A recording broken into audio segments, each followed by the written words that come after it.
வணக்கம் நண்பர்களே. இன்னைக்கு ஒரு படம் சூப்பரா ரிலீஸ் ஆயிருக்கு. ஆல்ரெடி பாத்தீங்க அப்படின்னா மலையாளத்தையே புரட்டி போட்ட படம் அப்படின்னு பாத்தீங்கன்னா லூசிபர் அப்படின்னு சொல்லுவாங்க.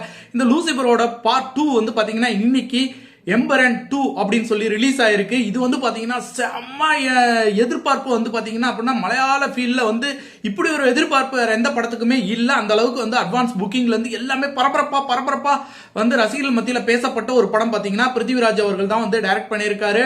மோகன்லால் அவர்கள் பட்டாசா இந்த படத்தை பண்ணியிருக்காங்க. இந்த படத்தோடைய கதை ரொம்ப ரொம்ப சுவாரஸ்யமா நகர்த்தி இருக்காங்க. இந்த படம் நிறைய ஆக்ஷன் சீன்ஸ் எல்லாம் புதுசா இருக்கு. மலையாள ஃபீல்ட்ல இந்த மாதிரி ஒரு ஆக்ஷன் சீக்வன்ஸோட இந்த மாதிரி ஒரு பிரம்மாண்டமான ஒரு படத்தை கொடுக்கறதுக்குங்கிறது ஒரு மிகப்பெரிய பொருட்செலவாகும். அதை அழகா பண்ணிருக்காங்க. படத்தோட ஸ்கிரீன் பிளே ரசிக்கும்படியாக இருக்கு. லூசிபரை விட இந்த எம்ரான் மிகப்பெரிய அளவு வெற்றி அடையும் அப்படிங்கிறது மாற்று கருத்தே இல்ல. படம் அருமையா இருக்கு. தியேட்டர்ல போய் பாருங்க. கண்டிப்பாக தமிழ்லயும் ரிலீஸ் ஆயிருக்கு. அருமையா இருக்கு. படம் பரபரப்பா போயிட்டு இருக்கு. ரசிக்கும்படியான ஒரு படம் பாத்தீங்கன்னா எம்புரான். இதுவும் வெற்றி படமாக இருக்கு. பார்ட் 3க்கும் லீடும் கொடுத்திருக்காங்க. படத்தை மிஸ் பண்ணாம போய் தியேட்டர்ல போய் பாருங்க. நன்றி, வணக்கம்.